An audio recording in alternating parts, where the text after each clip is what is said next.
বন্ধুরা, আশা করি তোমরা সবাই ভালো আছো। তোমার চ্যানেলে তোমাদের সবাইকে স্বাগতম। তো আজ আমরা যে বিষয় নিয়ে আলোচনা করছি, একদম রিসেন্টলি ঘটে যাওয়া আমাদের বিশ্বকাপ ফুটবল 2026 এর সম্পূর্ণ রচনা। তো বিশ্বকাপ ফুটবল রচনাটা বুঝতেই পারছো যে আমাদের প্রত্যেকের সামনে যে পরীক্ষা আছে, প্রত্যেকটা পরীক্ষাতেই ইম্পর্টেন্ট। প্রথম কথা, সেটা মাধ্যমিক বলো বা পরবর্তীতে অন্যান্য বিভিন্ন পরীক্ষা বলো বা অন্যান্য ক্লাসের পরীক্ষা বলো।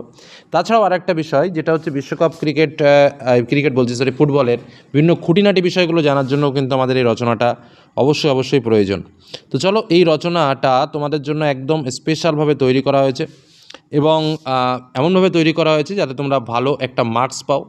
তার সঙ্গে আমাদের বিভিন্ন যে তথ্যভিত্তিক যে লেখাটা দরকার হয় বিশ্বকাপ ফুটবল সম্পর্কে, সেটাও কিন্তু আমরা এখানে তোমাদের জন্য রেডি করে দিয়েছি। তো প্রয়োজনে লেখাটাকে একটু নোটস করে নেবে বা স্ক্রিনশট করেও একটু প্রিন্ট আউট করেও নিতে পারো, যেক্ষেত্রে তোমাদের অনেক সুবিধা হবে। তো চলো আমরা রচনাটা একটু তোমাদের সামনে শেয়ার করে দিই। প্রথম, বিশ্বকাপ ফুটবল 2026, একটা কোটেশন। খেলা তো নয় রে, এ যে প্রাণের খেলা, বিশ্ব প্লাবিত করে আনন্দের মেলা, রবীন্দ্রনাথ ঠাকুরের বিখ্যাত কবিতার সেই লাইন। তো চলো, প্রথম আমাদের ভূমিকা। ফুটবল বিশ্বজুড়ে সবচেয়ে জনপ্রিয় ও আবেগঘন খেলা। 4 বছর পর অনুষ্ঠিত ফিফা বিশ্বকাপ ফুটবল প্রেমীদের জন্য নিয়ে আসে উন্মাদনা ও শিহরণের এক মহাপর্ব। 2026 সালের ফিফা বিশ্বকাপ 23তম আসর ফুটবল ইতিহাসে একটি সম্পূর্ণ নতুন অধ্যায়ের সূচনা করেছে।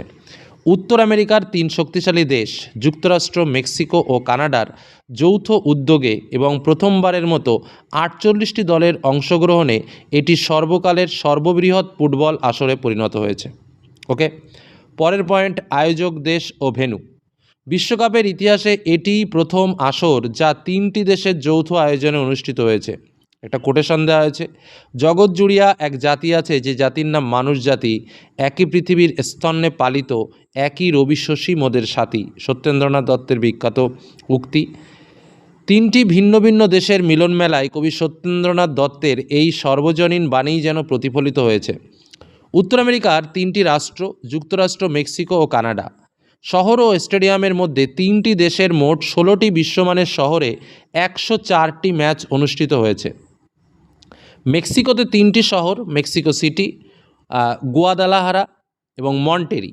মেক্সিকো সিটির ঐতিহাসিক এস্তাদিও অ্যাজটেকা স্টেডিয়ামে টুর্নামেন্টের উদ্বোধনী ম্যাচ আয়োজিত হয়। কানাডাতে টরন্টো এবং ভ্যানকুভার।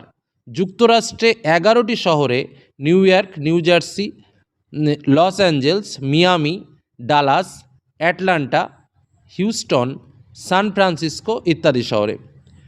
মেগা ফাইনাল ম্যাচের জন্য যুক্তরাষ্ট্রের নিউ ইয়র্ক, নিউ জার্সির মেটালাইফ স্টেডিয়ামে অগণিত দর্শকের উপস্থিতিতে টুর্নামেন্টের মেগা ফাইনাল অনুষ্ঠিত হয়।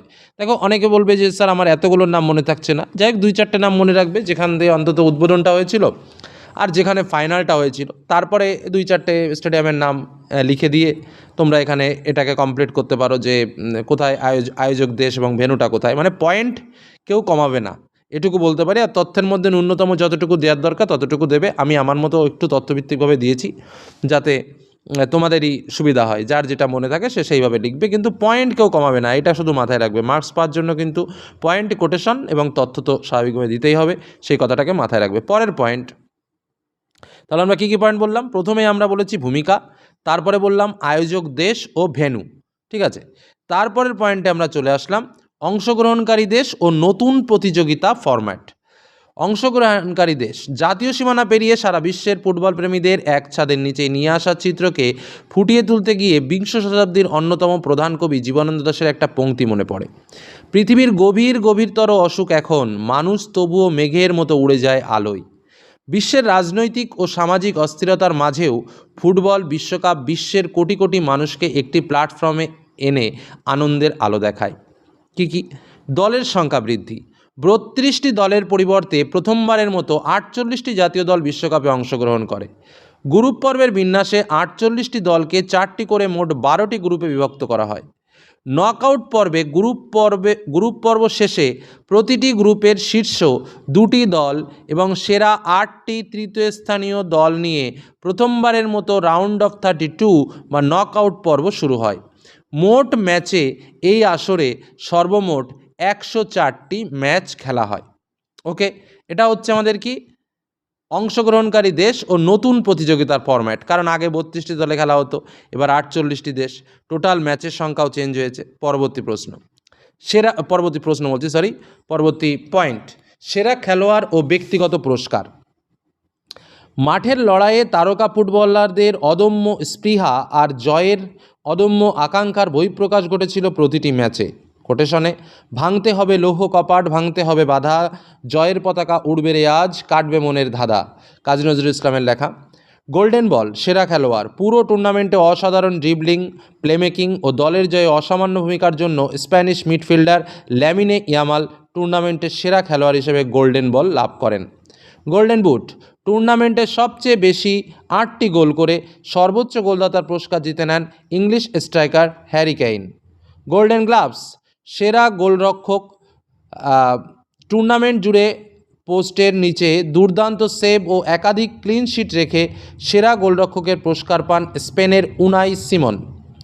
সেরা উদীয়মান খেলোয়াড়, টুর্নামেন্টের দারুণ অভিষেকের মাধ্যমে নজর কাড়া পারফরমেন্স করে আর্জেন্টিনার তরুণ প্রতিভা ক্লাউদিও অ্যাসেভেরি সেরা উদীয়মান ফুটবলারের পুরস্কার লাভ করেন। পরবর্তী পয়েন্ট, মানে এই যে পয়েন্টটা বললাম এটা হচ্ছে সেরা খেলোয়াড় ও ব্যক্তিগত পুরস্কার, অর্থাৎ কে কোন পুরস্কারটা পেয়েছে। নেক্সট, রেফারি ও আধুনিক প্রযুক্তি। খেলার সঠিক মান ধরে রাখা এবং বিতর্কমুক্ত সিদ্ধান্ত নিশ্চিত করতে প্রযুক্তি ও রেফারির ভূমিকা ছিল অত্যন্ত গুরুত্বপূর্ণ। অভিজ্ঞ রেফারি টিম, ফিফা বিশ্বকাপ জুড়ে সেরা ও অভিজ্ঞ রেফারি এবং অ্যাসিস্ট্যান্ট রেফারিদের মধ্য থেকে কঠোর বাছাই প্রক্রিয়ার মাধ্যমে প্যানেল গঠন করে। সেমি অটোমেটেড অফসাইড প্রযুক্তি, বলের ভেতরে সেন্সর এবং স্টেডিয়ামের একাধিক ট্র্যাকিং ক্যামেরার সাহায্যে নিখুঁত অফসাইড নির্ধারণ করা। উন্নত ভিডিও অ্যাসিস্ট্যান্ট রেফারি, পেনাল্টি, লাল কার্ড ও গোল সংক্রান্ত যে কোনো বিভ্রান্তি দূর করতে অত্যাধুনিক DAR ব্যবস্থার সাহায্য নেওয়া হয়।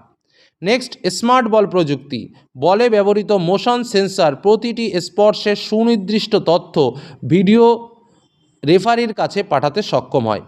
এই যে বর্তমানে আধুনিক প্রযুক্তির মাধ্যমে কিন্তু ফুটবলের যে ব্যবহারটা, এটা কিন্তু এক অনবদ্য ভূমিকা এবারের বিশ্বকাপে, যে কারণে আমি রেফারি ও আধুনিক প্রযুক্তি বলে আলাদা একটা বিষয় এখানে তুলে ধরেছি। নেক্সট, টুর্নামেন্টের সেরা ঘটনা ও স্মরণীয় মুহূর্ত। 2026 সালের পুরো সময় জুড়ে দর্শকেরা একাধিক নাটকীয় মুহূর্তের সাক্ষী ছিলেন। আফ্রিকা ও এশিয়ান দলগুলোর বিভিন্ন চমক ছিল। ফুটবলের গতানুগতিক পরাশক্তিদের টেক্কা দিয়ে আফ্রিকান ও এশীয় দলগুলি গ্রুপ পর্বে একাধিক শক্তিশালী দলকে পরাস্ত করে শেষ 16 ও কোয়ার্টার ফাইনালে জায়গা করে নেয়। সর্বোচ্চ গোলদাতার লড়াই, কিংবদন্তি খেলোয়াড়দের পাশাপাশি নতুন প্রজন্মের তরুণ স্ট্রাইকারদের গোল করার রোমাঞ্চকর প্রতিদ্বন্দ্বিতা দেখা যায়। ফাইনালের মহারণ, ফাইনাল ম্যাচে মুখোমুখি হয় ইউরোপিয়ান পরাশক্তি স্পেন এবং ডিফেন্ডিং চ্যাম্পিয়ন আর্জেন্টিনা। নির্ধারিত 90 মিনিট অতিক্রান্ত হয়ে অতিরিক্ত সময়ে জয়সূচক গোলে স্পেন জয়লাভ করে তাদের দ্বিতীয় বিশ্বকাপ ট্রফিটি তারা তুলে নেয়। পরবর্তী একটা প্রশ্ন অনেকেই জানতে চায় বা অনেকেই ভাবতে চায় যে কেমন কি পুরস্কার, রেকর্ড পুরস্কার ও অর্থ বন্টন। ফিফা 2026 আসরের জন্য সর্বকালের সর্বোচ্চ প্রাইজ মানি ঘোষণা করে। চ্যাম্পিয়ন স্পেন $50 মিলিয়ন, এগুলো $50 million. Runners up Argentina $34 million, তৃতীয় স্থান $29 মিলিয়ন, চতুর্থ স্থান $27 মিলিয়ন। অংশগ্রহণকারী প্রতিটি দল $12.5 মিলিয়ন করে পায়। মোট প্রাইজ মূল্য ছিল $871 মিলিয়ন, যা কাতার বিশ্বকাপের চেয়েও প্রায় দ্বিগুণ। নেক্সট, সংস্কৃতি, অর্থনীতি ও পরিবেশগত গুরুত্ব। সাংস্কৃতিক মিলন মেলা, 3টি দেশের সমন্বয়ে অনুষ্ঠিত হয়। উত্তর আমেরিকার সংস্কৃতি ও ফুটবলের মেলবন্ধন ঘটে। অর্থনৈতিক প্রভাব, মানে এগুলো সাব পয়েন্ট করে লিখলে ভালো লাগবে বা নর্মালি লিখতে পারো। ভ্রমণ, হোটেল, টিকিটিং ও গ্লোবাল স্পন্সরশিপের মাধ্যমে $100 কোটি অর্থনৈতিক কর্মকাণ্ড পরিচালিত হয়। পরিবেশ বান্ধব বিশ্বকাপ, দীর্ঘ দূরত্বের ভ্রমণ কমিয়ে কার্বন নিঃসরণ হ্রাস করতে সংলগ্ন অঞ্চলের স্টেডিয়ামগুলিকে নির্দিষ্ট ক্লাস্টারে সাজানো হয়। এবং লাস্ট, উপসংহার, ফুটবল কেবল 90 মিনিটের খেলা নয়, এটি বিশ্বজনীন মেলবন্ধন ও ভালোবাসার প্রতীক। তরুণ কবি সুকান্ত ভট্টাচার্যের ভাষায় বলতে হয়, এ বিশ্বকে এ শিশুর বাসযোগ্য করে যাব আমি, নবজাতকের কাছে এ আমার দৃঢ় অঙ্গীকার। ফুটবল বিশ্বকাপ 2026 খেলাধুলার মাধ্যমে নতুন প্রজন্মের কাছে শান্তি, সম্প্রীতি ও বিশ্বভ্রাতৃত্বের সেই বার্তায় পৌঁছে দিয়েছে। নতুন ফরম্যাট, রেকর্ডের সমাহার ও চোখ ধাঁধানো আয়োজনের মধ্য দিয়ে এই আসর বিশ্ব ফুটবলের ইতিহাসকে এক নতুন উচ্চতায় নিয়ে গেছে।